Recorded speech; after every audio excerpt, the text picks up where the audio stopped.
One go. Hello, my name is Pablo and I'm going to begin this presentation. In this presentation, we'll conduct an assessment of the level of country risk in two selected countries, South Africa and Argentina. We will compare both countries in terms of their institutional, social, political, and macroeconomic strengths and weaknesses in order to determine which country entails a higher level of risk for multinationals seeking to invest in or trade with such countries. In order to compare the institutional, social, and political dimensions of these two countries, several indicators will be used. Firstly, the Worldwide Governance Indicators Project 2019, which were developed by the World Bank. It compares countries in terms of their governance indicator, which includes 6 dimensions. In this sense, it can first be said that there is a huge difference in regulatory quality and rule of law between Argentina and South Africa, being clearly more present in this last country.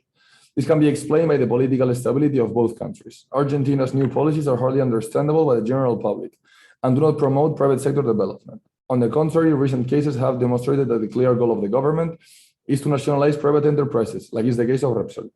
Therefore, agents have lost all confidence in the quality of the rule of law in the country, and in particular in the enforcement of contracts, property rights, etc. On the other hand, South Africa's government has done a better job imposing policies attractive to foreign companies into investing into the country, especially in the sector of new technologies. However, Argentina scores almost the same in voice and accountability. This can be explained by the fact that South Africa has left apartheid less than 25 years ago. There's still a huge social difference between in the country. Secondly, we have the State Fragility Index 2019. According to the State Fragility Index, which measures countries' vulnerability to conflict or war, Argentina has a low index and South Africa a moderate index. However, according to the list of major episodes of political violence developed by the Center for Systematic Peace, both countries have undergone a period of civil war in the late 90s. Argentina suffered from the Dirty War, in which dissidents of the political regime at the time were systematically killed. On the other hand, South Africa suffered from a systematic racial discrimination, well known as apartheid. Although these events were quite recent, the possibility of other conflicts at the moment stands on the country's response to the COVID-19 crisis. Thank you very much, Pablo. You're welcome, Emilio. Now we're gonna start with the political system, with the analysis Center for Systemic Peace. As shown before by the low voice and accountability dimension, and as shown again by the governance regimes map developed by the Center for Systemic Peace in their Global Report 2017, Argentina and South Africa are considered both as democratic republics. However, the democracy principles of both countries have been fairly unstable, especially with the rising of the COVID-19 pandemic. Existing gaps among the populations were shown, especially in South Africa. The Polity4 project also reflects the difference in political regimes in both countries, looking at aspects such as the recruitment of politicians, the limitations on government action, the electoral competition, and the functioning of the executive branch. While both countries' political systems seem to have a stable authoritarian trend since the 1990s, they have had a very different evolution. In South Africa, we have a clear and net improvement of the 1990s up until now from the situation of before. On the other hand, Argentina has suffered before the 1990s many variations, which could lead to higher chances of instability in the future. The International Property Rights Index 2020. This index, developed by the Property Rights Alliance, ranks countries in terms of their property rights regimes. This index is important because a strong protection of property rights in a country plays an essential role in the economy and in doing business in it. South Africa, for example, is ranked in the 45th position of 121 countries, while Argentina is ranked in the 79th. In this sense, South Africa offers a much higher protection of physical and intellectual property right for investors looking to do business there, and therefore a lower level of country risk. Doing Business Index 2020 by the World Bank. The Doing Business Index is extremely useful in comparing countries by measuring the regulations that enhance business activity and trade, and those that constrain it, increasing the level of each country risk. South Africa is ranked in the 84th position of 190 countries with a score of 67. Regulations have made contract enforcement easier by introducing a specialized commercial code, as well as by introducing a national minimum wage. On the contrary, Argentina is ranked way lower than South Africa in the 126th position with a score of just 59.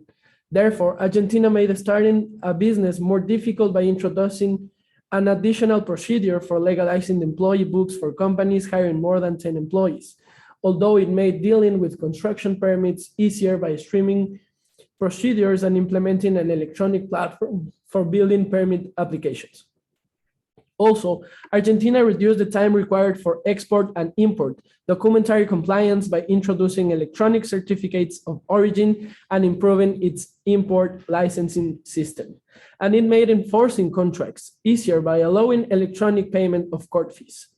This means that it is relatively harder to do business in and or trade with Argentina in comparison to South Africa, thus representing a higher level of country risk, as shown by the overall lower scores on every dimension included in the index. Thank you very much, Pablo and Emilio. We will now proceed to analyze and talk about the macroeconomics of those two countries. First off, we created these two tables with of different indicators of the two countries using the World Bank and the IMF database. So onto the analysis. Regarding the growth, in terms of real GDP growth, South Africa has been included in the BRICS acronym as developing country at the similar stage of newly advanced economic development on their way to becoming developed countries. Argentina GDP growth has been quite unstable in the last decade, as has seen a huge decrease after 2010 due to its higher inflation rate topping the region ever since then. Both countries reported a huge loss due to the COVID pandemic crisis, and the recovery seems to be slow, and we highly depend on the fiscal policies implemented by both countries' central banks.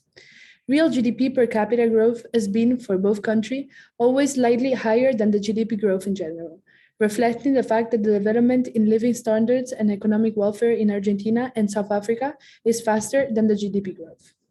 Finally, in terms of economic welfare, Argentinian GDP per capita has been significantly lower than South Africa's due to the fact that South Africa has suffered from a system of racial discrimination that ended a little over 25 years ago.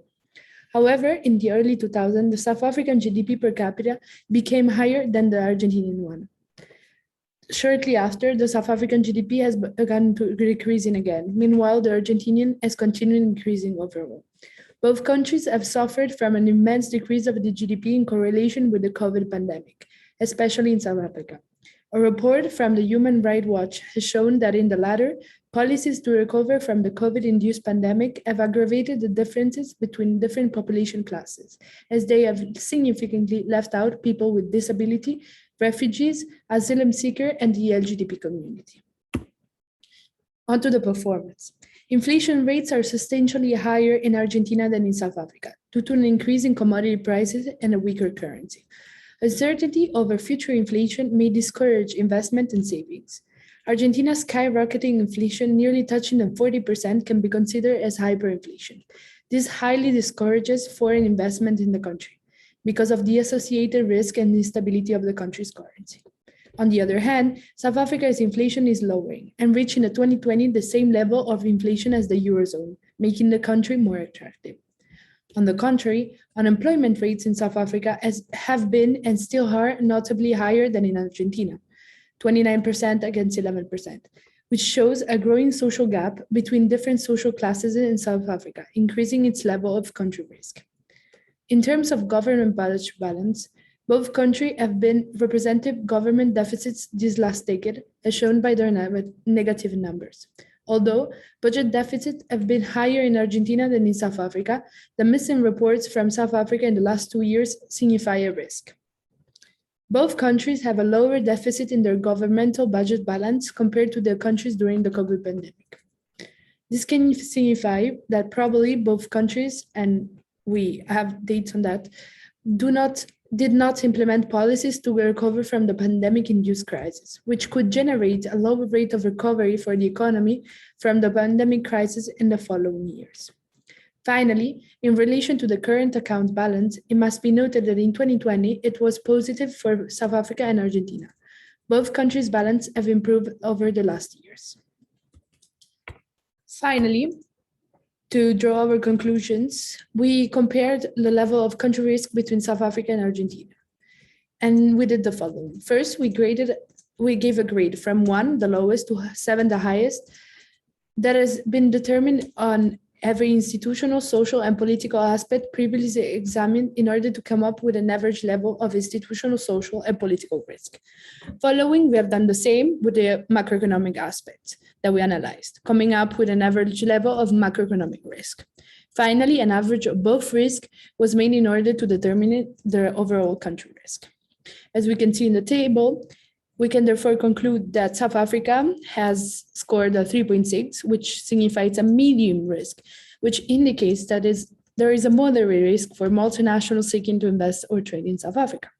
On the other hand, Argentina has scored significantly higher with a 4.45, which is on a medium-high range, and indicates that there is a moderately high risk for multinationals seeking to invest or trade in Argentina. Although both countries have fairly different institutional, social, and political risk scores and a macroeconomic score, they have some similarities. For instance, they have similar political system and they have current account balances that score pretty much the same. However, the general scores remains fairly different, and the risk of doing business is greater in Argentina than in South Africa. Thank you very much. Thank you very much. Thank you very much. Mm.